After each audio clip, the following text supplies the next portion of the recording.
Next.js est un outil formidable pour créer des sites web. Cependant, tout comme React l'était avec la gestion des états, Next.js ne se soucie pas de la façon dont vous lui fournissez du contenu. Et les possibilités sont nombreuses. Il y a de nombreux systèmes de gestion de contenu ou CMS qui ont été créés justement pour résoudre ce problème.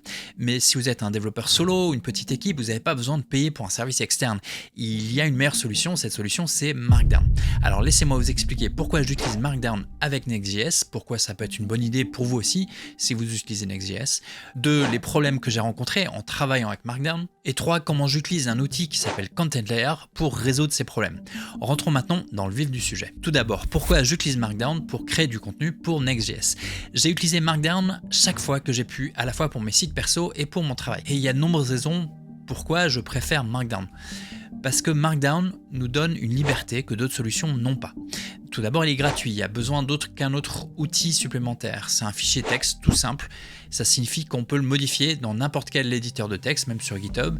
Vous n'avez pas besoin de vous connecter ou que ce soit, et ça signifie qu'il n'y a pas de verrou de fournisseur, de vendor lock-in. Le fait qu'il s'agisse d'un fichier texte simple signifie qu'on peut traquer notre contenu dans Git. Et comme Markdown, c'est un format reconnu, il est facile à importer et exporter. Au besoin, vous pouvez même commencer avec Markdown et puis passer à autre chose si Markdown ne vous convient plus au bout d'un certain temps. Et on peut rajouter des données supplémentaires, ce qui s'appelle le front matter, qui est une donnée formatée en YAML en haut du fichier entre deux lignes de 3 tirets. L'utilisation du front matter permet de définir des données spécifiques pour des articles de blog, pour des éléments de portefeuille, pour des pages et pour bien d'autres choses encore. En fait, pour n'importe quel type de contenu. Par exemple, pour des éléments de portfolio, mon front matter se présente comme suit. Vous pouvez voir que j'ai défini des chaînes de caractères comme le titre, le chemin d'accès à l'image, le prompt, et j'ai également défini quelques chiffres, à savoir la largeur, la hauteur et puis une date. Pour les articles de blog, ça se présente pour le coup plutôt comme ceci. Comme vous pouvez voir, certains champs comme le titre ou le slug ou la date sont communs. D'autres comme le prompt, la largeur ou la catégorie sont spécifiques au type de contenu qui est concerné. Comme vous pouvez lire, YAML vous permet de créer des types de données qui sont plus complexes. Ici, tags, c'est une liste de chaînes de caractères et les liens alternatifs, la clé alt, c'est une liste d'objets clés-valeurs. Mais avec une grande flexibilité, vient une grande responsabilité. Pour dire les choses différemment, c'est aussi là le plus gros problème de Markdown. Par exemple, je me suis rendu compte qu'à certains endroits, j'avais écrit tag au lieu de tags. À d'autres endroits, j'avais utilisé image au lieu de featured image. Et ce contenu est pris dans mon code qui s'attend à ce que les champs soient nommés d'une certaine façon et suivent une certaine forme. Avec Markdown, j'ai aucun moyen d'imposer la forme des données stockées dans le front matter. C'est dommage parce que moi je suis un fan de Markdown. Qui plus est, la récupération du contenu, c'est un peu une corvée. Une fois que j'ai configuré ça pour la première fois, j'ai copié-collé ce que j'avais fait d'un projet à l'autre. Pour utiliser Markdown, il y a besoin d'utiliser une bibliothèque du système de fichiers FS, le lister pour récupérer tous les fichiers, les charger, les analyser.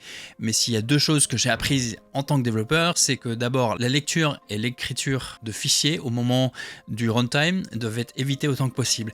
Et deux, le copier-coller de code, c'est jamais une bonne chose. Sur tous ces points, la façon dont j'utilisais Markdown me laissait un peu un goût amer dans la bouche. Qu'est-ce que j'ai fait ? J'ai commencé par essayer de pré-parser tous les fichiers au moment du build. Ensuite, j'ai créé un fichier JSON avec tout le contenu. Ça m'a permis de charger le catalogue de contenu que je pouvais donc importer directement, mais j'avais toujours des types qui étaient incohérents, la configuration contenait beaucoup de code personnalisé et j'ai donc commencé à me demander comment je pouvais contrôler la structure des données du front matter pour l'obliger à suivre une certaine forme. Et à peu près à ce moment-là, j'étais en train de regarder le travail de ShadCN. ShadCN a créé la bibliothèque de composants du même nom, que je suis en train de regarder de plus près aussi, et il travaille sur un dépôt GitHub qui s'appelle Taxonomy.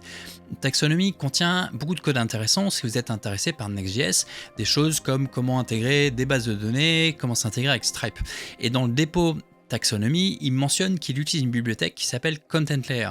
Alors j'ai regardé de plus près de quoi il s'agissait et j'ai beaucoup aimé ce que j'ai vu. À tel point que ce week-end, j'ai remplacé tout mon code de gestion de Markdown par Content Layer. Pourquoi ? Content Layer fait tout ce que j'essaie de coder par moi-même.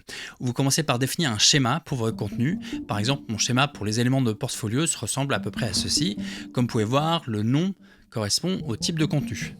Et je définis le chemin d'accès dans lequel mon contenu est stocké.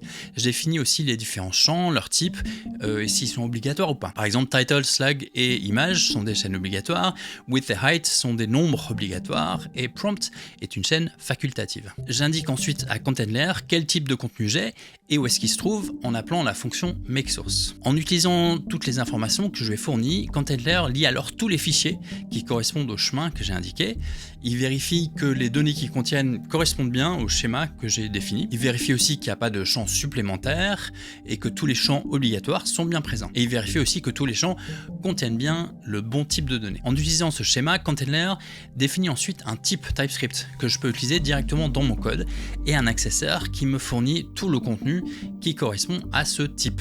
Ça signifie que toutes les manipulations compliquées de systèmes de fichiers à l'aide de FS, mon analyse du front matter sont maintenant remplacées par un simple import all portfolio from ContentLayer/generated. J'ai passé le week-end à implémenter, mais est-ce que vous savez ce qui m'a pris du temps? À vrai dire, c'était pas tellement de nettoyer mon code, de le refactoriser, ça c'était rapide et facile. Ce qui a pris du temps, c'est de passer en revue tous les problèmes que ContentLayer n'arrêtait pas de trouver dans mon contenu. Alors aujourd'hui, non seulement mon code est plus propre, mais mon contenu l'est aussi. Alors maintenant que j'ai nettoyé mon contenu, comment est-ce que je peux le suivre, l'organiser? J'ai commencé à utiliser Notion et de me connecter à son API. Et je vais en dire plus dans la prochaine vidéo. Je vous y donne rendez-vous. D'ici là, n'hésitez pas à me faire part de vos questions dans les commentaires et on se retrouve dans la prochaine vidéo.